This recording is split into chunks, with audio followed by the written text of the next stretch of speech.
नमस्कार। कला, साहित्य, उद्योग, पर्यटन लगायत विविध विषयवस्तुदेखि लिएर विभिन्न विशिष्ट व्यक्तित्वदेखि सर्वसाधारणसम्मको मत राख्ने एउटै मात्र ठाउँ भातको एउटा बोलीमा यहाँलाई हार्दिक स्वागत छ। म कार्यक्रम प्रस्तुता पलिस्ता रञ्जितका। दर्शक महानुभावहरू, कोरोना महामारीका साथै बैंक तथा विभिन्न वित्तीय संस्थाहरू र साथसाथै सहकारी संस्थाहरूमा पनि विभिन्न परिवर्तनहरू आएको हामीले अवगत गरेका छौँ। कोरोना कहरपछि सहकारी संस्थाहरू कुन ढाँचामा चलिरहेका छन् र अहिलेको परिप्रेक्ष्यमा नेपालमा सहकारी संस्थाहरूको अवस्था कस्तो छ, यस विषयमा आजको कार्यक्रममा हामी छलफल गर्नेछौँ। र हाम्रो कार्यक्रममा हुनुहुन्छ भक्तपुर जिल्ला बचत तथा ऋण सहकारी सङ्घ लिमिटेडका सचिव, साथै भक्तपुर बचत तथा ऋण सहकारी संस्थाका सञ्चालक जगन्नाथ प्रजापति। यहाँलाई कार्यक्रममा नमस्कार, धन्यवाद। हजुर, यो सर्वप्रथम चाहिँ म यो जुन यो लकडाउन घोषणा भयो, चैत 11 गतेबाट लकडाउन घोषणा भएपछि विभिन्न बैंक तथा वित्तीय संस्थाहरू र साथसाथै सहकारी संस्थाहरूको एउटा ढाँचा परिवर्तन भयो होइन, सञ्चालन सम्बन्धी। र एक हिसाबले पछि चाहिँ लकडाउन खुकुलो भएपछि सहकारी संस्थाहरूमा, ब्याङ्कहरूमा पनि कर्मचारीहरू गएर खटिन थालेको अवस्था छ। र यो कस्तो परिवर्तनहरू छ त, यो लकडाउन अगाडि र पछाडि के छ त? लकडाउन अगाडि बैंक तथा वित्तीय संस्था हाम्रो सहकारीहरू निर्बाध रूपमा सञ्चालन भइरहेको अवस्था थियो र लकडाउन पछि केही हामीलाई असहजता पैदा भयो। हामी सहकारी संस्था सदस्य र आम जनमानसमा यसले असहजता पैदा भएको थियो। त्यति हुँदाहुँदै पनि हामी सहकारी संस्थाका साथीहरूले कसैलाई घर दैलोमा आवश्यक पर्ने रकमहरू वितरण गऱ्यौँ। कुनै सहकारी संस्थाहरूले सीमित कर्मचारी साथीहरू राखेर केही समयको लागि भए पनि वित्तीय आवश्यकता पूर्ति गर्ने काम हामीले गऱ्यौँ। तर यो बिचमा सहकारी संस्थाहरूले एउटा राम्रो पाठ के पनि सिकाएको छ भने, सहकारी संस्था भनेको यसलाई हामी धर्म भकारी भन्छौँ। त्यो भनेको विपदमा आइपर्ने बेलामा आवश्यक रकम जोह गर्न राखिने एउटा संस्था हो। त्यसो भएको हुनाले सहकारी संस्थाको वास्तविक परिचय पनि यसले दिएको छ। हाम्रा केही साथीहरूले विपद पर्ने बेलामा जुन पैसाहरू सहकारीमा जम्मा गर्नुभएको थियो, बैंक वित्तीय संस्थाहरूले ती रकमहरू नदिएको अवस्थामा पनि हामी सहकारी संस्थाले सदस्यहरूलाई सेवा पुर्याएका छौँ। हस्, अब यो कोरोना जुन छ महामारीले हरेक ठाउँमा चाहिँ एक हिसाबले इम्प्याक्ट पारेको छ। मान्छेहरूसँग पर्चेजिङ क्यापेसिटी छैन र यो हिसाबले हेर्दाखेरि चाहिँ ब्याङ्कमा पनि होस् अथवा फाइनेन्सेसमा होस् अथवा सहकारी संस्थामा होस्, यो डिपोजिट भन्दा चाहिँ विथड्रवल बढ्ने एउटा हुन्छ खतरा रहन्छ, रिसेसन आइरहेको छ भन्ने कुराहरू हामी सुनिरहेका छौँ। र यो ओभरअल सहकारी संस्थाहरूको हामीले हेर्ने हो भने चाहिँ कस्तो छ त यहाँ? हामीले पनि सुरुको लकडाउनको समयमा यसरी नै सोचेका थियौँ र सुरुको अवस्थामा सहकारी विभागले अनि सहकारीसँग नियमन गर्ने निकायहरूले कम्तीमा पनि सबै सदस्यहरूलाई अब पैसा फिर्ता गर्नुपर्छ भन्ने हिसाबले बढीमा 10,000सम्म, कहिले बढीमा 20,000सम्म मात्रै बचतहरू फिर्ता दिनु भनेर त्यसरी परिपत्र गरेको अवस्था थियो। तर हाम्रो नेपालको परिवेशमा, अझ काठमाडौँ उपत्यकाको परिवेशमा यो अलिकति ठ्याक्कै हामीले सोचेको भन्दा फरक हामीले पाइरहेका छौँ। किन फरक पाइरहेका छौँ त भन्दाखेरि तपाईँहरूलाई याद होला 2072 सालको महाभूकम्प हुँदाखेरि त्यो बेला पनि सबै साथीहरूले अब सहकारीमा, बैङ्कमा पैसा रितिन्छ भनेर सोचेको थियो। त ठ्याक्क उल्टो बैङ्कमा, सहकारीमा पैसा डिपोजिट बढ्यो। त्यो भने जस्तै अहिले हाम्रो भक्तपुर जिल्लामा, काठमाडौँ उपत्यकामा र समग्र देशकै हिसाबमा हामीले हेर्ने हो भने सहकारीहरू दुई थरीको हामीले पाइरहेका छौँ। एउटा समाजसँग, समुदायसँग मिलेर सदस्यको हितको निम्ति काम गर्ने सहकारीहरू छ, त्यस्तो सहकारीलाई हामी समुदायमा आधारित सहकारी भन्छौँ। केही यस्तो सहकारीहरू छ जुन सहकारीहरू सीमित 10-15 जना, 20-25 जना साथीहरू मिलेर खोल्नु भएको छ। त्यत्तिकै 20-25 जना साथीहरूको नाफाको निम्ति चलाउने साथीहरूको जुन सहकारी छ, त्यसलाई हामी एक हिसाबले निजी सहकारीको रूपमा लिन्छौँ। त्यस्तो निजी सहकारी संस्थालाई अहिले पनि धौडौ छ। उहाँहरूमा हिजो 18%, 16%सम्म जुन ब्याज दर दिने गरी पैसा जम्मा गर्नुभएको छ, त्यो अहिले फिर्ता गर्न नसकिरहेको अवस्था छ। तर समग्रमा देशभरि, काठमाडौँ उपत्यकामा, अझ विशेष गरी हाम्रो भक्तपुर जिल्लामा समुदायमा आधारित सहकारीहरूको बाहुल्यता भएकोले यहाँ कुनै प्रकारको विथड्रमा समस्या छैन। अहिले सबै सहकारीहरूमा डिपोजिट धेरै थुप्रिएको छ। इभन हाम्रो जिल्ला बचतदार ऋण सहकारी सङ्घमा गएको आर्थिक वर्षमा हाम्रो जम्मा वासलात सम्पत्ति 57 करोड थियो। अहिले हाम्रो 1 अरब 24 करोड पुगिसकेको छ। त्यो भनेको सबै सहकारीहरूमा पैसा बढी भयो। अनि त्यो बढी भएको जुन पैसाहरू छ त्यो पैसाहरू अहिले सहकारीहरूमा जम्मा गर्ने क्रम धेरै छ। त्यसैले जुन अहिले हामीले हिजो सोचेका थियौँ सहकारीमा अब पैसाको अभाव हुन्छ, यसलाई फिर्ता गर्न सकिँदैन भन्ने, त्यसको उल्टो भएको छ। त्यो भनेको हाम्रा सदस्यहरूले सहकारलाई अधिक विश्वास गरेको छ। हजुर, अब यो लकडाउनसँगै म जोडेर पनि जोड्न चाहन्छु। जस्तो कि एउटा ब्याङ्कहरूमा चाहिँ जुन यो ब्याजको रेट छ त्यो ब्याङ्कहरूले घटाएको छ होइन। जस्तो 7%, 8% ब्याज दिइरहेको छ भने 2-3%मा झारेको ब्याङ्कहरू पनि हामीले अहिले कोरोना महामारी बिच नै देखेका छौँ। र यसै सन्दर्भमा अब सहकारीहरूकै कुरा गर्दाखेरि पनि जस्तो कुन सहकारीले कति बढी सुविधा दिने, इन्ट्रेस्ट कति बढाउने, के कस्ता सुविधाहरू कटौती गर्ने, यस्ता विषयमा प्रतिस्पर्धा हुने खतरा रहन्छ कि रहँदैन? वित्तीय क्षेत्रमा जति ब्याज दर कम भयो त्यसलाई हामीले सकारात्मक रूपमै लिनुपर्छ। तपाईँले अमेरिका, युरोप, इभन चाइनामै भयो भने पनि त्यहाँ कहिले पनि ऋणको ब्याज 2 डिजिटमा गएको छैन। उहाँहरूको ऋणको ब्याज बढीमा 4 देखि 5% हुन्छ। अझ विकसित देशहरूमा हामीले हेऱ्यौँ भने ऋण लिनको निमित्त त्यस्तो कुनै कष्ट गर्नु पर्दैन। उहाँहरूको एउटा कम्पनीसँग जहाँ जब हुन्छ त्यो जब भएको कम्पनीले कतिसम्म ऋण दिन मिल्छ त्यो सिफारिस गरेपछि उहाँको आफ्नै खातामा पैसाहरू निरन्तर आउने गरी त्यो उहाँहरूको इन्कमबाटै काट्ने गरी त्यो सबै मिलाइराखेको हुन्छ। बढीमा त्यहाँ 4 देखि 5% इन्ट्रेस्ट हुन्छ लोनमा। तर हाम्रो देशमा अहिले यस्तो छ, बैङ्कहरूको 2 डिजिट सबैको छ लोनमा। सहकारीहरूको त अझ 2 डिजिटमा पनि हाई छ, 21%, 22%, कति लिने गरिराखेको छ। त्यस कारणले बैङ्क तथा वित्तीय संस्थामा ब्याज दर कम हुनु भनेको सकारात्मक कुरा हो।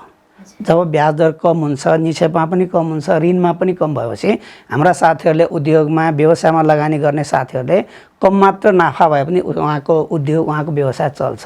त्यसले गर्दा समग्र रूपमा देशको आर्थिक अवस्था यसले राम्रो बनाउँछ। त्यो भएकोले अहिले जुन बैङ्कहरूले ब्याज दर कम गरेको छ यसलाई हामीले सकारात्मक रूपमा लिनुपर्छ। यो अत्यन्त राम्रो छ। र सकेसम्म हाम्रो देशमा पनि ऋणको जुन ब्याज दर छ 1 डिजिटमै आउनुपर्छ।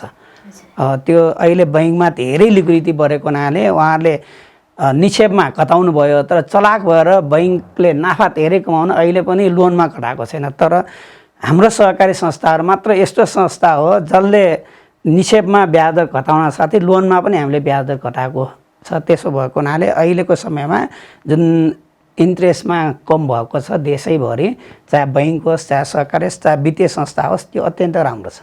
राम्रो पोजिटिभ रूपमै लिनुपर्छ यसलाई। अब जस्तो कि अब यो सहकारी संस्थाहरूको कुरा गर्दाखेरि चाहिँ आम जनमानसको चाहिँ ब्याङ्कभन्दा पनि सहकारी संस्थासँग बढी कनेक्सन छ होइन। अनि अब यो सहकारी संस्थाको सवालमा चाहिँ अहिले विभिन्न अव्यवहारिक ऐनहरू बनेको भन्ने कुराहरू छ। जस्तो यो सङ्घ, प्रदेश र स्थानीय तहको सहकारी ऐनहरू सहकारी मैत्री नभएको कुराहरू मानेका छन्। के कस्ता कुराहरू छन् त यसमा, यो सहकारीहरूलाई चित्त नबुझेका कुराहरू, यो प्रस्ताइदिनुहोस्। हाम्रो भक्तपुर जिल्ला बचतदार ऋण सहकारी सङ्घ एउटा यस्तो सहकारी सङ्घ हो जसले देशभरि 77वटा बचतदार ऋण सहकारी सङ्घ छ। हामीले एउटा हिजो 3 टायर सिस्टम भनेका थियौँ। 3 टायर सिस्टम भनेको प्रत्येक प्रारम्भिक सहकारी संस्थाहरू जिल्ला बचत सङ्घमा मात्रै सदस्य हुने।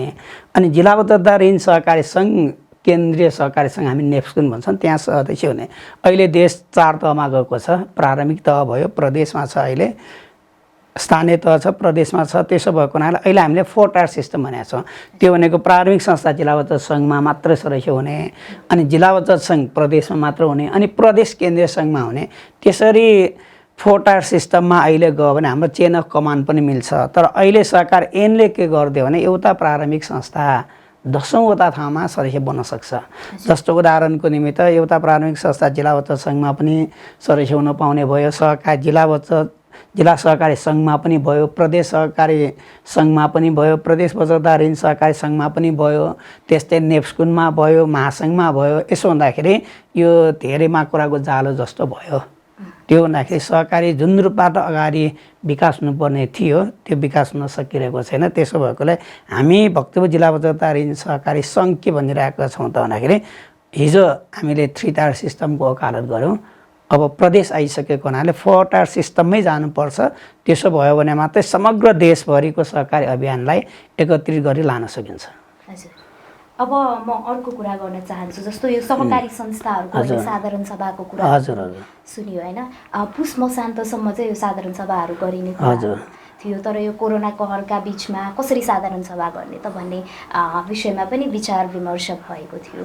अब यो सहकारी संस्थाहरू समग्रमा कस्तो तयारी छ त साधारण सभाको? अब यो विषयमा भक्तपुर जिल्ला पत्रकार ऋण सहकारी सङ्घले सबभन्दा पहिला नै पहल गर्ने हाम्रै संस्था हो, सङ्घ हो।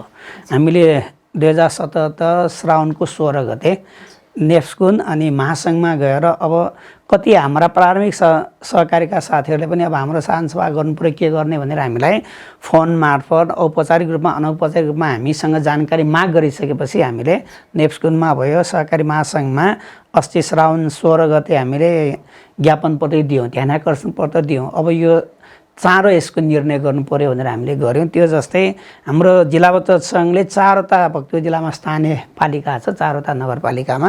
त्यसमा भक्तपुर नगरपालिका र मध्यपुर थिमी नगरपालिकामा हामीसँग आबद्ध प्रारम्भिक सहकारी संस्थाहरूको भक्तपुर नगरपालिकामा हामीले श्रावणको 24 गते भेला गऱ्यौँ। त्यसपछि मध्यपुरमा 27 गते भेला गऱ्यौँ।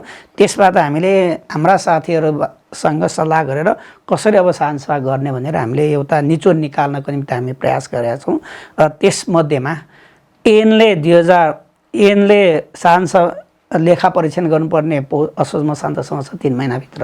हामीले के भनेका छौँ त भन्दाखेरि अब लेखा परीक्षणको काम गर्दै गर्नु, साथीहरूले त्यो गर्नुपर्ने सबै तयारी गर्नु, तर ऐनमा नै पुस मसान्तसम्म साधारण सभाको समयावधि तोकेको हुनाले हतारमा साधारण सभा नगर्नुहोस्। तर केही समयपछि नै अब विभागबाट महासङ्घबाट परिपत्र जारी हुन्छ। हिजै मात्र महासङ्घले पनि एउटा परिपत्र जारी गर्नुभएको छ, सहकारी महासङ्घले।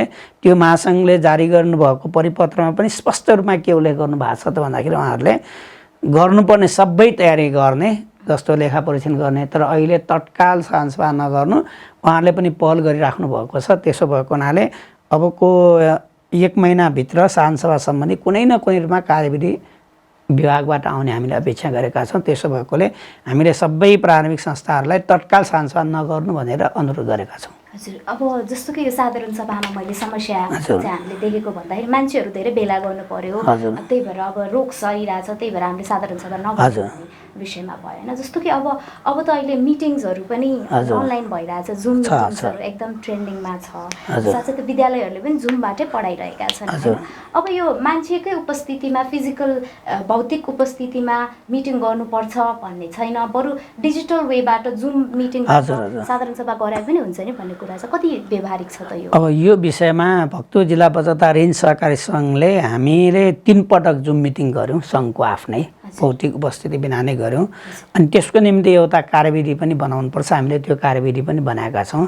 त्यो जस्तै प्रारम्भिक सहकारी संस्थाहरूलाई पनि हामीले मिटिङको लागि जुम लगायत अनि विविध अहिले जुन कोरोनाले एउटा साँच्चैकै भन्यो भने हामीलाई एउटा प्रविधि सिकाएको छ।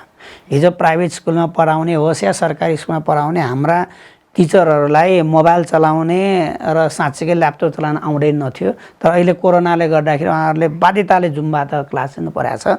त्यो भने जस्तै हामीले प्रारम्भिक संस्थाहरूलाई पनि अब भौतिक उपस्थिति बिना नै जुम लगायत अनि विविध माध्यमबाट बैठकहरू सञ्चालन गर्न अनुरोध गरेका छौँ। तर त्यसको निमित्त एउटा कार्यविधि बनाउनुपर्छ।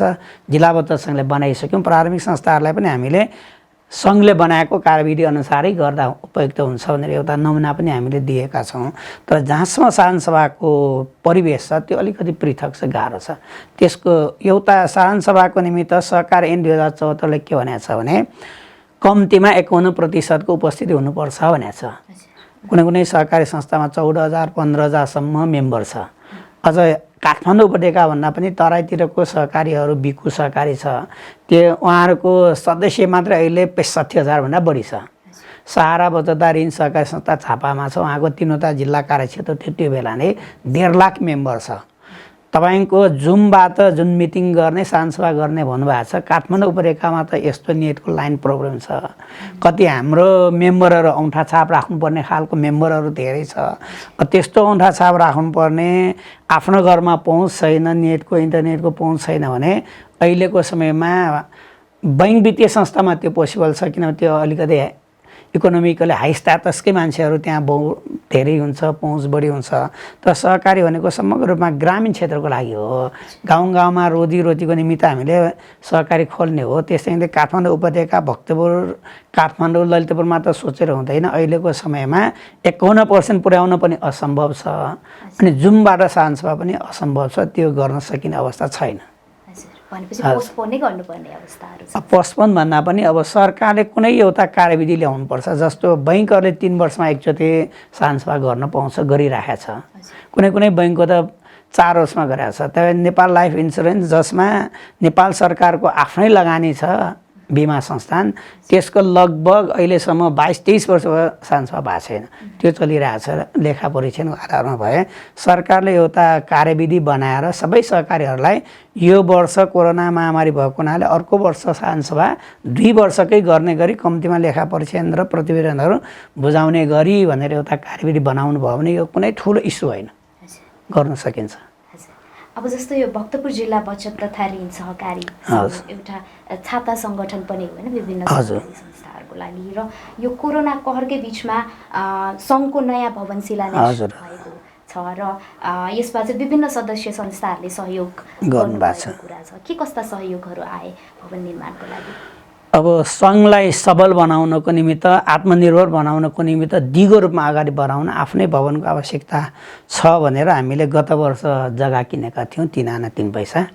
अनि यो वर्ष बजेटमा पनि व्यवस्था गरेको हुनाले हामीले 2077 असार 30 गते महासङ्घका अध्यक्ष मिनराज कौरेलज्यूबाट शिलान्यास पनि भइसकेको छ।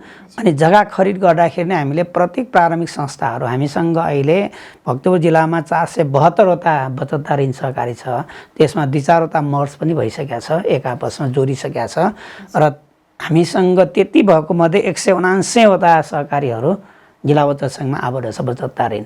उहाँहरू सबैलाई हामीले अनुरोध गरेर कम्तीमा सबै सहकारीहरूले 5000 को दरले भवन जग्गा खरिद गर्नको निमित्त भवन कोषमा सहयोग गर्नुभएको छ। र हामीले अस्तिको बैठकबाट के पनि निर्णय गरेका छौँ त भन्दाखेरि जुन प्रारम्भिक संस्थाहरू हिजो 5000 सहयोग गर्ने अथवा नगर्ने संस्थाहरू पनि होला छन्, उहाँहरूमध्ये कम्तीमा 25000 वा सोभन्दा बढी सहयोग गर्ने साथीहरूको हाम्रो भवनमा जुन शिलापत्र राख्ने छ त्यसमा नै नाम राखिदिने, त्योभन्दा कमको साथीहरूको भयो भने स्मारिका प्रकाशित गर्ने भन्ने निर्णय गरेका छौँ। अनि शिलान्यासकै दिनमा हाम्रो पूर्व अध्यक्ष राधेश्याम सुवालज्यूले, निवर्तमान अध्यक्षज्यूले 1 लाख रुपियाँ भवन कोषमा राख्ने भनेर उहाँले घोषणा गर्नुभएको छ।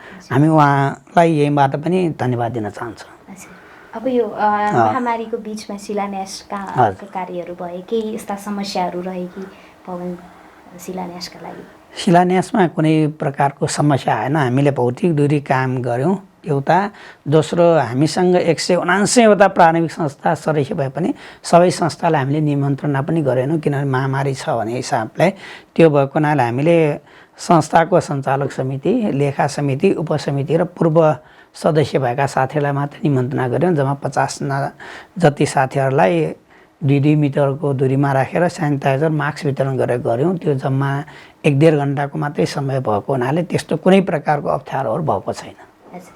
अब म यो अर्को विषयमा तपाईँलाई प्रश्न गर्न चाहन्छु। जस्तो कि सहकारी संस्थाहरू भनेको एक हिसाबले एउटा ठाउँको मानिसहरू, एउटा समुदायका व्यक्तिहरूलाई बचत गर्नुपर्छ भनेर सिकाउने संस्था हो र पहुँचको हिसाबले पनि यो एकदम राम्रो छ भनिरहेकै छ मानिसहरूले। तर यसो हेर्दाखेरि चाहिँ अहिले चाहिँ जसले पनि सहकारी संस्था खोलिरहेको अवस्था छ, जस्तो भक्तपुरमै पनि कति वृद्धि भएको छ सहकारी संस्थाहरूको, होइन? यसको लागि केही अब नियन्त्रणको लागि सङ्ख्या कति सङ्ख्यासम्म स्थापना गर्न पाइन्छ त सहकारी संस्थाहरू? यसको बारे सरकारबाट अथवा अन्य तहहरूबाट पनि संयन्त्र बन्नुपर्छ होइन र? अब यो विषयमा कुनै बच्चालाई जन्माइसकेपछि त्यो बच्चालाई जन्माइसकेपछि त्यो बच्चालाई मार्नुभन्दा जन्मनु अगाडि नै त्यसको उपचार गर्नुपर्छ, समाधान गर्नुपर्छ। राज्यले, सरकारले हिजो अस्वाभाविक रूपमा, असीमित रूपमा धेरै सहकार दर्ता गरिसकेका छ। दर्ता गरिसकेपछि त्यसलाई व्यवस्थापन गर्नुपर्छ, न कि त्यसलाई निर्मूल गर्नु हुँदैन। नियमन गर्ने, नियन्त्रण गर्ने एउटा कुरा हो, तर भइरहेकोलाई खारेज गर्ने काम गर्नु हुँदैन।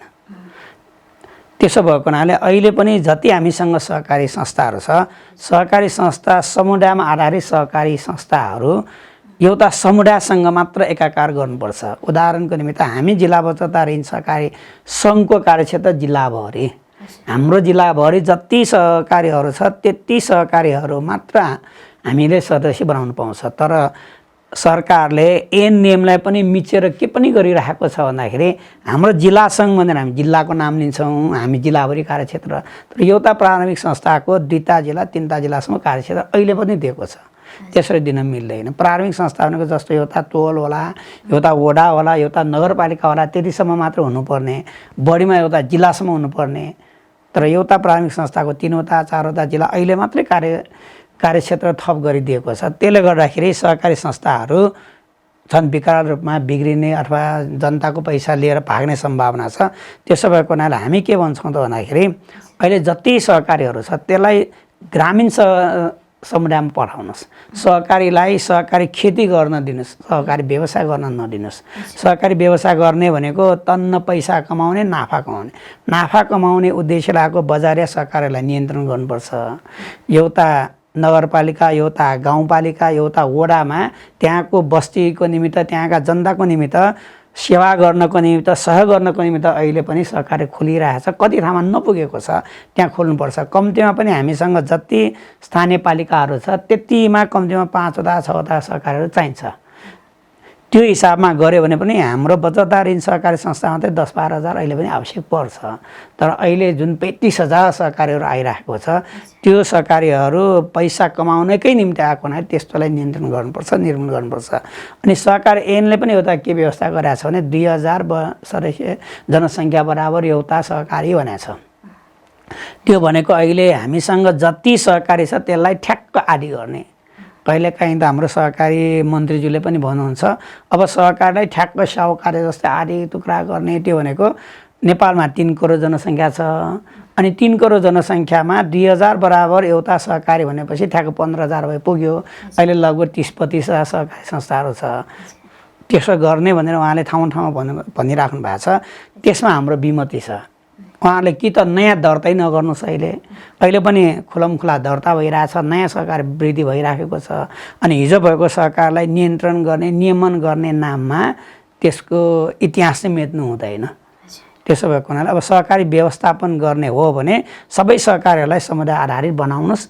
अहिले भइरहेको सहकारीहरूमा आधीभन्दा बढी खर्च छ।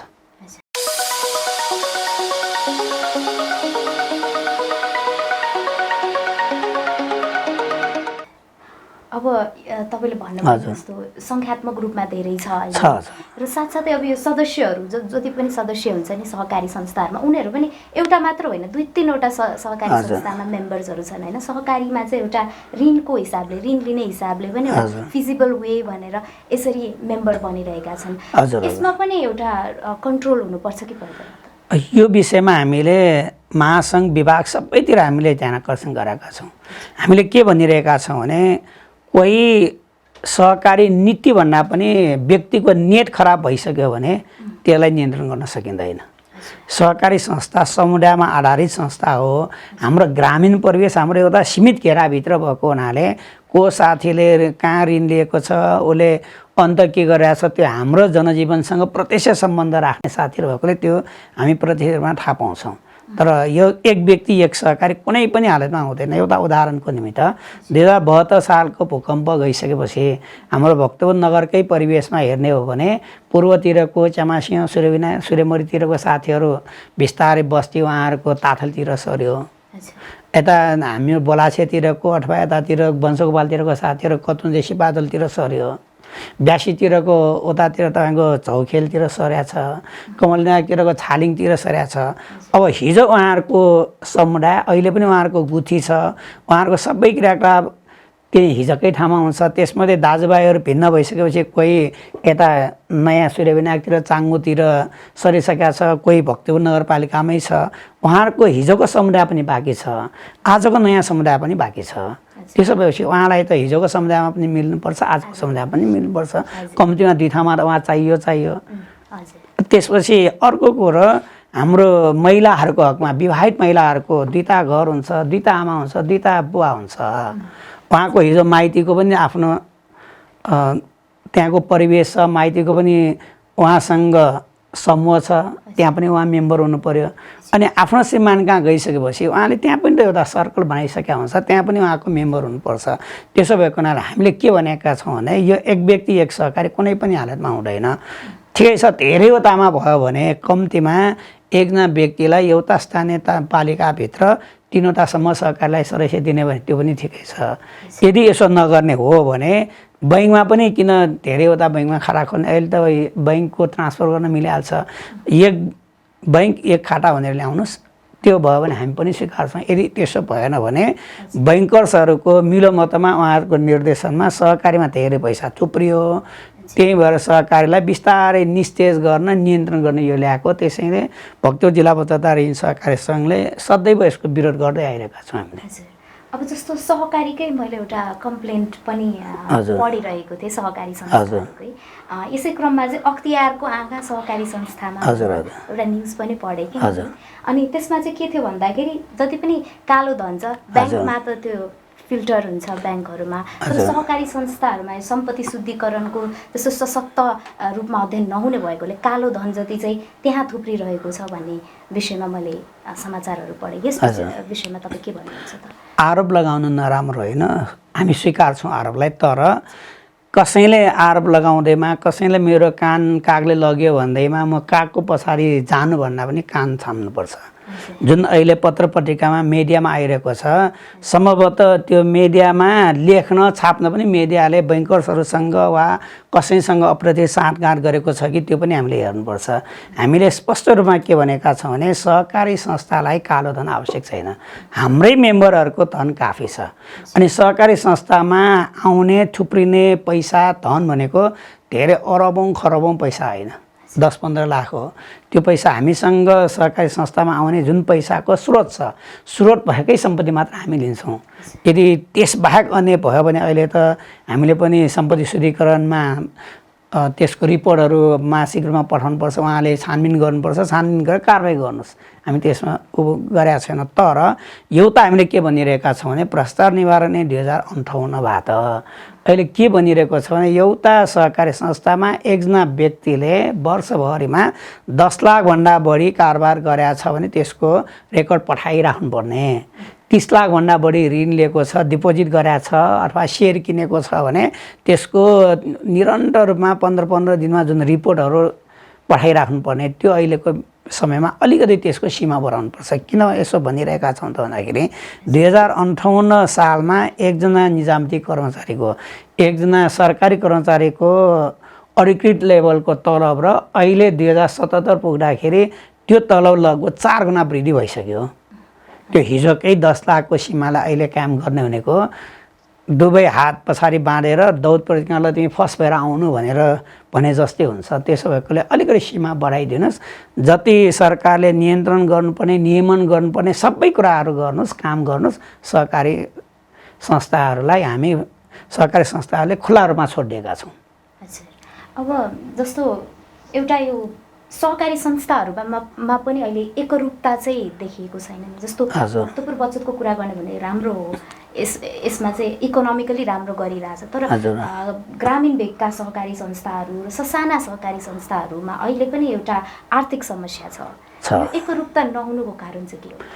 सबै कुरा एकरूपता भइसकेपछि मलाई जहाँसम्म लाग्छ, अघि मैले भने भक्तपुर जिल्लामा 472वटा बचतदार ऋण सहकारी मात्र छ। अरू त कति छन्? भक्तपुर नगरपालिकाभित्रको कुरा गर्ने हो भने यो सानो नगरमा 132वटा सहकारी छ, त्यो पनि बचतदार ऋण सहकारी। अब सबै सहकारीको एकरूपता हुने भए एउटा सहकारी भए पुगिहाल्यो नि। किन 132वटा चाहियो, किन 472वटा चाहियो? त्यो नभएरै त हामी फरक फरक रूपमा जाने हो। त्यो भएको हुनाले सानो सहकारीहरूलाई, कमजोर सहकारीहरूलाई राज्यले प्रवर्तन गर्नुपर्छ। धेरै नाफा लिएर आफ्नै निम्ति चलाउने सहकारीबाट राज्यले अधिकतम रूपमा उपयोग गरेर तिनीहरूलाई कर लिनुपर्छ, सानोलाई सहयोग गर्नुपर्छ।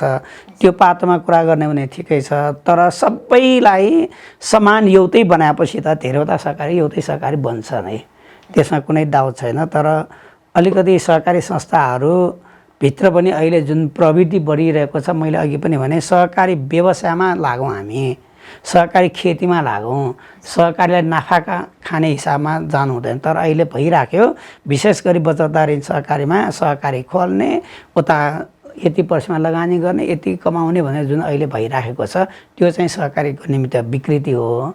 नत्र सहकारीको सङ्ख्या बढेर कुनै समस्या हुँदैन। अब जस्तो तपाईँले भन्नुभयो होइन, यो ब्याङ्कहरूलाई एक हिसाबले च्यालेन्ज पनि भएको छ सहकारी संस्थाहरूले गरेर। तर अब यो ब्याङ्कहरूको स्किम्सहरू हेर्दाखेरि चाहिँ एकदम प्रविधि फ्रेन्डली मैत्री भए ब्याङ्कहरू, जस्तो मोबाइल ब्याङ्किङ एप्सहरूदेखि लिएर ई ब्याङ्किङ लगायतका कुराहरू छन्। तर सहकारी संस्थाहरूमा यो देखिएन भन्ने कुरा हो। जस्तो अहिले सहकारी संस्थाहरूमा ई ब्याङ्किङ, ई कोअपरेटिभ लगायतका कुराहरू र साथसाथै मोबाइल एप्सहरू यो कतिको सान्दर्भिक हुन्छ? अब तपाईँले जुन भन्नुभयो बैङ्कहरूलाई च्यालेन्ज भयो भने, वास्तवमा हामी सहकारी संस्थाहरू त बैङ्कको निमित्त हामी पर्याङ बनिरहेछौँ। किनभने हामी हाम्रा सहकारीका साथीहरू घर दैलो गएर बजारमा गएर पैसा कलेक्सन गरेर ल्याउनुहुन्छ, फेरि त्यो बढी भएको पैसा त हामीले बैङ्कमै राखेका छौँ। त्यही भएर हामी बैङ्कको साथीहरूलाई पनि म एउटा के अनुरोध गर्न चाहन्छु भने, सहकारी संस्थालाई प्रतिस्पर्धीको रूपमा होइन, आफ्नो सहयोगको रूपमा लिनुहोस्। किनभने हामीले उहाँहरूलाई त त्यहाँ बैङ्कको खातासम्म पैसा पुर्याइदिएका छौँ। अनि दोस्रो तपाईँले जुन भन्नुभएको छ, प्रविधि आज नभए भोलि, भोलि नभए पर्सि, त्यो त अगाडि बढ्छ, त्यसमा दाउड नलिनुहोस्। म यो एउटा मात्रै उदाहरण दिन्छु तपाईँलाई। बिक्कु बचतदार ऋण सहकारी संस्था गैडाको चितवनमा छ, त्यस्तो विकट ठाउँमा छ, तर उहाँहरूले अहिले नै पेपरलेस, क्यासलेस, चेकलेस गरिसक्नु भएको छ। त्यो गर्न सकिन्छ। र भक्तपुर नगरमा, भक्तपुर जिल्लामा भएका सहकारीहरूमध्ये पनि भक्तपुर जिल्ला बचतदार ऋण सहकारी सङ्घले पनि एउटा के गरेका छौँ त भन्दाखेरि 25 करोडभन्दा बढी वास्ता हुने सहकारीहरूलाई हामीले 2 वर्ष अगाडि नै एटिएमको तालिम दिएर कतिले एटिएम पनि प्रयोग गरिसकेका छ। अबको 1-2 वर्षमा तपाईँ हेर्दै जानुहोस्, प्राय अधिकांश सहकारीहरूले मोबाइल ब्याङ्किङ सुरु गरिसकेका छ। तपाईँको त्यो मोबाइल ब्याङ्किङभित्र तपाईँको आवश्यक पर्यो भने स्टेटमेन्ट निकाल्न सक्नुहुन्छ, तपाईँको खाताबाट मेरो खातामा पैसाहरू ट्रान्सफर गर्न सक्नुहुन्छ त्यो मोबाइल ब्याङ्किङबाट। तर त्यसको अलिकति हाई रिस्क पनि छ। किन हाई रिस्क छ हामी भनिरहेका छौँ भने, सहकारी संस्थामा पैसा जम्मा गर्ने साथीहरू भनेको उहाँहरूको आर्थिक रूपमा पनि अलिक कमजोर साथीहरू, शैक्षिक रूपमा पनि अलिक कमजोर साथीहरू, इकोनोमिक स्ट्याटस अलिक कम हुन्छ, कमजोर छ उहाँहरू। त्यो इकोनोमिक स्ट्याटस कमजोर भएका साथीहरू भएको हुनाले उहाँहरूमा एकैचोटि यो सबै प्रकारको सुविधा दियो भने, अहिले हामी देखिरहेका छौँ फलानामा यति चोरी भयो, बैङ्कको यस्तो गर्यो त्यस्तो गर्यो भने जुन आइरहेको छ। बैङ्कमा त एउटा मेकानिजम सिस्टम राष्ट्र ब्याङ्कले नियन्त्रण गरेको छ भयो, सहकारीमा त एउटा सेल्फ छ, डिपेन्डेन्ट छ ऊ एक्लै। त्यसो हुँदाखेरि भोलि केही गरी सहकारी संस्थामा त्यस्तो प्रकारको प्रविधिबाट चुहावट भयो भने नियन्त्रण गर्न अलिक गाह्रो होला भनेर साथीहरू हेरेर पर्ख गरिराखेको हो। तर धेरै जस्तो सहकारीमा अहिले प्रविधि भित्रिसकेको छ। तपाईँको मोबाइल SMS, मोबाइल ब्याङ्किङ सबैतिर भइसकेको छ। त्यसमा ढुक्क हुनुहोस्, अझ 2 वर्षपछि यो क्यासलेस हुन्छ, चेकलेस हुन्छ, पेपरलेस हुन्छ। बैङ्कले त अहिलेसम्म पनि चेकलेस गर्न सकेको छैन, तर सहकारीमा भइसकेको छ। भनेपछि यसको लागि चाहिँ सदस्यहरू पनि प्रविधि मैत्री हुनुपर्छ। त्यो त हुनैपर्छ, अभियसली। त्यो नभइकन सम्भवै छैन। अब म चाहिँ यो सहकारी संस्थाहरूको कर्मचारीहरूको जुन स्वास्थ्य अवस्थाको बारे प्रश्न गर्न चाहन्छु। यो ब्याङ्कहरूमा चाहिँ एक हिसाबले फुल टाइम गर्न नपर्ने जस्तो कुराहरू आएका थिए यो कोरोना महामारीको बिचमा। तर सहकारी संस्थामा चाहिँ 10-5 नै कर्मचारीहरू खटिरहेको हामीले पायौँ होइन। यो जस्तो सङ्घले पनि आफ्नो सदस्य संस्थाहरू जति पनि छ सहकारी संस्था, त्यहाँका कर्मचारीहरूको स्वास्थ्यको लागि गर्नुपर्ने पूर्वाधारहरू का लागि के कस्ता पहलहरू गरिरहेको छ त? यो विषयमा यो विशिष्ट समयमा विशिष्ट निर्णय हुन्छ। अहिले बिहान हामी जुन बोलिरहेका छौँ त्यो दिउँसो नहुन सक्छ, दिउँसो बोलेको बेलुकी नहुन सक्छ। यो जस्तै भक्तपुर जिल्ला बचतदार ऋण सहकारी सङ्घलाई पनि यो अवस्था आएको छ। हिजो सहकारी विभागले सबै किसिमको कारोबार सञ्चालन गर्नु भनेर निर्देशन दियो, परिपत्र जारी गर्यो। अनि त्यसपछि हामीले तत्कालै सिडिओ साहब कहाँ हामी गयौँ, जिल्ला प्रशासन प्रमुख कहाँ।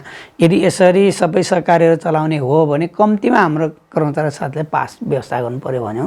तर उहाँले गृह मन्त्रालयको सूचना नभइकन हामीले दिन मिल्दैन भन्नुभयो। त्यसपछि हामीले स्थानीय तहका नगर प्रमुखज्यूहरूसँग भेटघाट गऱ्यौँ, उहाँहरूलाई पनि हामीले पासको निम्ति अनुरोध गऱ्यौँ। उहाँहरूले पनि एउटा सहकारीलाई पास दिएपछि स्कुल आउँछ, भोलि अरू संस्था आउँछ, हामीबाट यो अहिले तत्काल गर्न सकिँदैन, बरु तपाईँलाई कसरी मिल्छ गर्नु कारोबार गर्नुहोस् भनेपछि जिल्ला बचतदार ऋण सहकारी सङ्घले सबै सहकारीका साथीहरूलाई हामीले परिपत्र नै गरेर कसरी सहज हुन्छ, घर दैलोमा आवश्यक पर्ने अत्यावश्यक पैसा चाहिने होला, हाम्रो सहकारीमा पैसा राखेको छ, उसले चामल किन, नुन किन, तेल किन पैसाको अभाव होला, फेरि सङ्कटको बेलामा मलाई सङ्कट पऱ्यो भने तपाईँसँग 1 लाख रुपियाँ भए पनि 1000 पनि मलाई दिन गाह्रो मान्छ, सङ्कटको बेला कसैले सहयोग गर्दैन। त्यसो भएको हुनाले हामीले साथीहरूलाई परिपत्र गरेर साथीहरू नै घर दैलो गएर भए पनि दिनको 3 घन्टा जति चलाएर भए पनि कर्मचारी साथीहरूको स्वास्थ्यमा विशेष ख्याल राखेर चलाउनु भनेर हामीले परिपत्र गऱ्यौँ। त्यो अनुसार सबै सहकारीका साथीहरूले आफ्नो मेम्बरहरूलाई घरबाट अत्यावश्यक काममा बाहेक बाहिर ननिस्कन SMS पठाउने काम गरेका छ सबै सहकारीहरूले। अनि सबै सहकारीमा मास्क, सेनिटाइजर लगायत साबुन पानी धुने गरीदेखि सबै प्रकारको सेवा सुविधाहरू प्रयोग गरेको छ। र कति सहकारीहरूले कोरोना बिमा गरेका छ, कति सहकारीहरूले केही गरी हाम्रो सहकारीका साथीहरूलाई कुनै प्रकारको यहाँ आएर जोखिम भयो भने सबै संस्थाले नै बेहोर्ने गरी निर्णय पनि गर्नुभएको छ। त्यसो भएको हुनाले बैङ्क वित्तीय संस्थाले कर्मचारीको स्वास्थ्यमा गरिने व्यवहार र सहकारीले गर्ने व्यवहारमा फरक छैन। फरक यति मात्र हो कि तपाईँले भने जस्तै अहिले अलिकति लकडाउन खुकुलो भएपछि सहज भइसकेपछि 10/5 सुरु गरे हो। अब बिस्तारै 2-4 दिनमा सरकारले के कस्तो नीति लिन्छ, सरकारले के कदम चाल्छ, त्यो आधारमा बिस्तारै अब हामी पनि अहिले पर्खर हेरेको स्थितिमै छौँ। सङ्घ हामी 1-2 दिनमा सङ्घमा कुरो गरेर अब सङ्घले पनि हिजो पनि हामीले एउटा जारी गऱ्यौँ, सकेसम्म सामाजिक दूरी कायम गरेर अनि स्वास्थ्यलाई ख्याल गरेर सहकारीहरू चलाउनु भनेर परिपत्र जारी गरेका छौँ। अब त्यो 1-2 दिनपछि यो विषयमा सम्भवतः प्रारम्भिक संस्थालाई जानकारी जान्छ। अब अहिले चाहिँ यो विपदको बेला छ होइन, यस बेला चाहिँ अब यो जति पनि सहकारी संस्थाका जति पनि मेम्बर सदस्यहरू छन् उनीहरूलाई चाहिँ नयाँ नयाँ स्किम्सहरूको बारे एउटा एकदम कौतूहलता भएको छ होइन। सहकारी संस्थाबाट चाहिँ यो समयमा विशेष गरेर के कस्ता नयाँ नयाँ स्किम्सहरू आउने तयारीमा छन् त? अहिले नयाँ स्किम भनेको तपाईँको जुन बेला बैङ्कसँग धेरै पैसा हुन्छ ऋण लगानीको लागि नयाँ स्किम आउँछ, जुन बेला बैङ्कसँग पैसा हुँदैन पैसा सङ्कलनको निमित्त नयाँ स्किम आउँछ। अहिले सहकारीसँग पनि धेरै पैसा थुप्रिया छ। अघि मैले भने हामीले सोचेको, राज्यले सोचेको अब बैङ्कहरूसँग सहकारीसँग पैसा हुँदैन, फिर्ता गर्न सक्दैन, त्यही भएर 5000 10,000 मात्रै दिनु भनेको थियो। तर अहिले सबै सहकारीसँग पैसाको थुप्रो धेरै छ। त्यति हुँदाहुँदै पनि हामीले प्रारम्भिक सहकारीका साथीलाई के भनेका छौँ भने अहिले पनि जोखिम कायमै छ, अहिले पनि हाम्रो व्यापार व्यवसाय राम्रोसँग फस्टिने अवस्था छैन। त्यसो भएको हुनाले साना ऋणहरू र कम एमाउन्टको साना ऋण, दैनिक आवश्यक पर्ने ऋणमा मात्रै ऋण लगानी गर्नु, हिजो जस्तै करोडौँ धेरै ठुलो ऋणहरू लगानी नगर्नु भनेर हामीले भनिरहेका छौँ। प्रारम्भिक संस्थाले पनि अहिले कुनै प्रकारको ऋणको निमित्त स्किम ल्याउँदैन। त्यो ल्यायो भने भोलि घातक नै हुन्छ। सानो ऋण मात्र अहिले लगानी गर्नुपर्छ। अब यो भक्तपुर जिल्ला बचत तथा ऋण सहकारी सङ्घले चाहिँ यो भक्तपुरको ओभरअल सहकारीहरूको जुन विकासको लागि के कस्ता पहलहरू गरिरहेको छ र लगानीका हिसाबबाट र अन्य डेभलपमेन्ट्सका हिसाबबाट के कस्ता पहलहरू भइरहेका छन्? निश्चित रूपमा हामी सङ्घले प्रारम्भिक संस्थाहरूलाई अहिले कम जोखिमयुक्त क्षेत्रमा मात्रै ऋण लगानी गर्नु भनेका छौँ। अहिले ठुल्ठुलो ऋणहरू लगानी नगर्नु भनेका छौँ।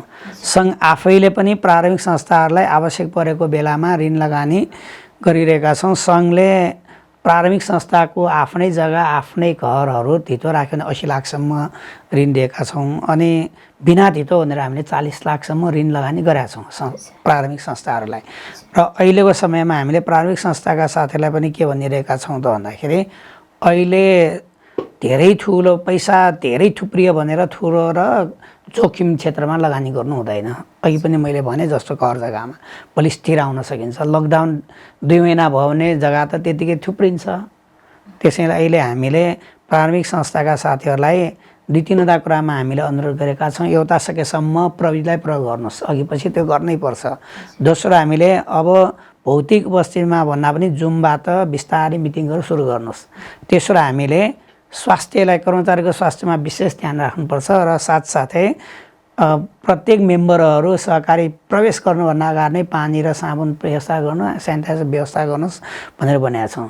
मास्क नलाइकन छिर्नेहरूलाई अब बिस्तारै कि संस्थाले नै मास्क वितरण गर्नुहोस्, नभए उहाँहरूलाई पनि अब बिस्तारै टाइट गर्नुपर्छ, नियन्त्रण गर्नुपर्छ। किनभने यो कोरोना महामारी धेरै ठुलो रूपमा भक्तपुरमा पनि सरिसकेका छ।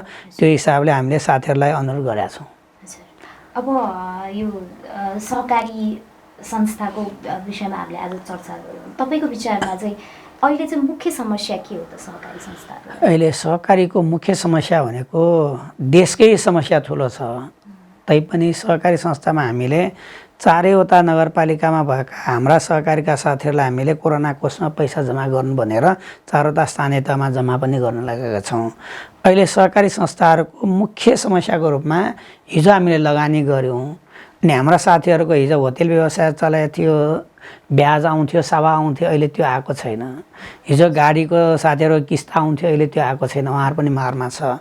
हिजो कोही साथीहरूले स्कुल चलाउनको निम्ति ऋण लिएको होला, अहिले स्कुल ठप्पो छ, त्यसबाट पनि हामीलाई समस्या छ। सबभन्दा हाम्रो ठुलो समस्या भनेको सभा उठाउन गाह्रो छ, अहिले ब्याज उठाउन गाह्रो छ। त्यो भनेर अब सहकारी संस्थाका साथीहरूले अब हाम्रो सदस्यले लिइराखेको ऋणको ब्याज उठेन, सभा उठेन भनेर अहिलेको समयमा यो तत्कालै लिलाम गर्ने, पत्रिकामा नाम निकाल्ने त्यस्तो गर्नु हुँदैन। किन अहिले सबैको सङ्कटको समय छ। यो बेलामा त हामीले साथीलाई प्रोत्साहन गर्नुपर्ने समयमा एउटा दुईवटा एकाध सहकारी संस्थाले लिलामको पनि सूचना निकालेको हामीले देख्यौँ र उहाँहरूलाई मौखिक रूपमा पनि हामीले भनेका छौँ अहिले तत्काल यसो नगर्नुपर्ने, कोरोना महामारी सकेको 6 महिनापछि गरेको भए राम्रो हुने भनिरहेका छौँ। र यो सँगै सहकारी विभागमा पनि हामीले बराबर सहकारीको समस्या समाधानको निमित्त अनुरोध गऱ्यौँ र विभागले पनि श्रावण 9 गते एउटा परिपत्र जारी गरेको छ, 10 बुँडे निर्देशन। त्यसमा के भनेको छ भने एउटा अब भाका बढिसक्यो। हिजो 6 महिना लगभग चैतदेखि आजसम्म पनि लकडाउन हो होइन थाहा छैन। सरकारले कर असुल्नकै निम्ति मात्र लकडाउन खुकुलो गर्यो, जसले महामारी फेरि उपत्यकामा भित्रियो, देशैभरि भित्रिया छ। त्यो भएको हुनाले हामीले के भनेका छौँ, त्यो विभागले परिपत्र जारी गरेको ठाउँमा पनि 6 महिनासम्म भाका बढाउनु, सेवा शुल्क नलिकन, कुनै विलम्ब शुल्क नलिकन भनेको छ। त्यो भनेको पुष मसान्तसम्म भाका नाग्ने बाहेक माघ, फागुन, चैत, वैशाख, जेठ, असारमा भाका नागेको ऋण छ भने त्यसको म्याद अब 6 महिनासम्म बढाउनु भनेको छ। त्यो भनेको माघमा भाका नाग्नेको चाहिँ श्रावणसम्म, अनि फागुनमा नाग्नेको यतातिर भाद्रसम्म, त्यस्तै असारमा नाग्नेको पौषसम्म बढाउनु भनेको छ बिना शुल्क। त्यो राम्रै परिवर्तन जारी भएको छ। दोस्रो, जरिवाना विलम्ब शुल्क लिन नपाउने भनेको छ। अनि पुनर्कर्जाको व्यवस्था गर्ने, यदि कसैको भाका नाग्यो भने अब त्यो सावा पनि तिर्न सकेका छैन, उसले ब्याज पनि तिर्न सकेका छैन भने त्यो ब्याज पनि सावामा गाभ्न पाउने भनेर निर्देशन दिएको छ। त्यो भनेको यो कोरोना महामारीकै कारणले विभागले निर्देशन दिएको छ, जुन हामी सकारात्मक रूपमा ल्याएको छौँ। अघि मैले भने कति साथीहरूको त अब हिजो फागुनसम्म निरन्तर रूपमा ब्याज आइरहेको थियो, अनि चैत, वैशाख, जेठ, असार यो 4 महिनामा ब्याज आएन। ब्याज नआउँदाखेरि के भयो त, कति संस्थाहरूको गत वर्षको उहाँहरूको नाफा धेरै थियो भने यो वर्ष नाफा त गऱ्यो। फेरि सहकारी संस्थामा भाका नआएको ऋण भएपछि त्यसको 1%, 35% र 7% हामीले जोखिम ऋणको व्यवस्था गर्नुपर्छ। त्यो भनेको खर्च जनाउनुपर्छ। त्यो खर्च जनाउँदाखेरि अझ नोक्सान हुने भयो। त्यो भएको हुनाले विभागले पनि एउटा के गरेको छ भने गत वर्ष असारसम्ममा लिनुपर्ने ब्याज रकमहरूमध्ये यो श्रावण महिनामा जति आम्दानी भएको छ त्यसलाई गत वर्ष असारकै आम्दानी मान पाइन्छ भनेर एउटा निर्देशन जारी गर्नुभएको छ, जुन अत्यन्त सकारात्मक छ। हामीले प्रारम्भिक संस्थाहरूलाई पनि यो विषयमा निर्देशन पत्र जारी गरेका छौँ, उहाँले परिपत्र जारी गरेका छ। प्रारम्भिक संस्थाहरूले पनि आवश्यकता अनुसार यो गर्छन्। अब हामी चाहिँ कार्यक्रमको लगभग अन्त्यतिर आइसकेका छौँ। तपाईँको विचारमा चाहिँ अब यो ओभरअल नेपालमा चाहिँ सहकारीको भविष्य कस्तो छ र जुन एउटा विभिन्न समस्याहरू आएका छन् यसका लागि सरकारबाट कस्तो पहल गर्नुपर्छ र साथसाथै सहकारी चाहिँ किन महत्त्वपूर्ण छ, यो विषयमा छलफल गर्नुहोस्। र तपाईँका आफ्ना केही विचारहरू छन् भने, यसबारे प्रश्नमा नआएका केही विचारहरू छन् भने तपाईँले राख्न सक्नुहुन्छ। अहिले विश्वमा हरेक 10-10 वर्षमा आर्थिक मन्दी आउँछ भनेर इकोनोमिक्सका सिद्धान्तकर्ताहरूले भन्दा आइरहेको छ। हुन पनि हाम्रो देशको परिवेशमा पनि 2058 सालमा इकोनोमिक क्राइसिस आयो, 68 आयो, सम्भवतः अब 78 पनि इकोनोमिक क्राइसिसको इयर हुनसक्छ। एक त महामारीले गर्दा हुनसक्छ, अर्को अहिले यो 1 वर्ष 6 महिनाको जुन महामारी लकडाउनको असर 10औं वर्षसम्म जान्छ, त्यो निर्विवाद छ। त्यसो भएको हुनाले विश्वको इतिहासमा हामीले हेर्ने हो भने विश्वमा बैंक तथा वित्तीय संस्थाहरूमा ताट पल्टिरहेको हुन्छ 10-10 वर्षमा, अथवा 100 वर्षमा धेरै माथि भएको राज्यहरू, बैंकहरू, वित्तीय संस्थाहरू ताट पल्टिन्छ। तपाईँको भारतमै पनि त्यस्तो नाम चलेको 3टा बैंक ताट पल्टिएको छ अहिले। भनेपछि विश्वको इतिहासमा हामीले हेऱ्यौँ भने बैंक तथा वित्तीय संस्थाहरू 10-15 वर्षमा उतार चढाव आइरहन्छ, ताट पल्टिन्छ। तर सहकारी संस्था 200 वर्षको इतिहासमा अहिलेसम्म त्यो भएको छैन, हुँदैन। तपाईँ अस्तिको महामारीमा पनि हेर्नुहोस्, सहकारी संस्थाले प्रत्येक सदस्यको घरमा गएर सहयोग गरेको छ। त्यो भनेको एउटा सीमित परिवेश, एउटा भौगोलिक क्षेत्रमा भएका साथीहरूले पैसा जम्मा गर्छ, उहाँहरूको बिचमै लगानी गर्ने हुनाले सहकारी संस्था विकटको साथी भन्छ। अहिलेसम्म इतिहासमा सहकारी संस्था कहीँ कतै ताट पल्टेको छैन। तर हामी भनिरहेका छौँ समुदायमा सहकारी संस्था, न कि अहिले बजारमा देखा परेका, अझ विशेष गरी भक्तपुरको परिवेशमा हामीले भन्यो हो भने यो सूर्यविनायक चोकदेखि सलाघारी चोकसम्म दायाँ बायाँ जुन ठुल्ठुलो साइनबोर्ड भएका, बाहिरबाट आएर यहाँ सहकारी खोलेका सहकारी बाहेक यहीँकै साथीहरूले खोलेको सहकारीहरू, समुदायले खोलेको सहकारीहरू कहिले पनि ताट पल्टिँदैन। किनभने यो समुदायसँग एकाकार छ। यो भनेको नेवारहरूको हिजोको गुठी नै हो, एक आपसमा मलामी जन्तीदेखि मलामी जानसम्मको लागि बनाएको हो। त्यो भएको हुनाले यस्तो सहकारी संस्थालाई हामीले दिगो बनाउने हो, स्थिर बनाउने हो भने सरकारले सहकारीलाई व्यावसायिक रूपमा होइन कि सहकारीलाई खेतीको रूपमा लानुपर्छ।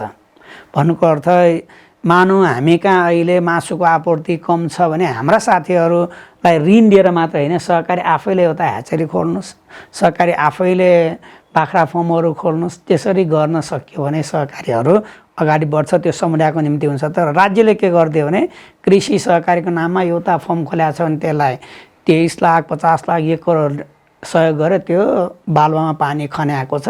तपाईँले एउटा रिपोर्ट पनि हेरेको होला, नेपालमा त्यसरी कृषिमा अनुदान दिए बापत एउटा काउलीको बोट 26,000 पर्यो भनेको छ, एउटा बन्डाको बोट 23,000 पर्यो भनेको छ।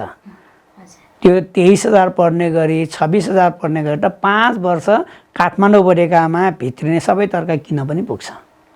त्यसो भएको हुनाले सहकारीलाई दिगो गर्नको लागि, सहकारी समुदायको निम्ति हो भन्नको लागि, सदस्य लागि हो भन्नको लागि त्यो ठाउँमा के आवश्यकता पर्छ त्यो अनुसारको वातावरण सरकारले बनाउनुपर्छ। अनि सहकारी संस्थाहरूलाई पनि लगानी गर्ने वातावरण मिलाइदिनुपर्छ। जस्तो हामी बचतदार ऋण सहकारी संस्थाभित्र अहिले 2 अरब नागेको सहकारी पनि धेरै छ, तर उहाँहरूले केही गर्न पाउँदैन, मात्र सदस्यलाई ऋण दियो, ब्याज सकियो। त्यसले गर्दा समुदायको, समाजको सदस्यको आवश्यकता पूर्ति भएन।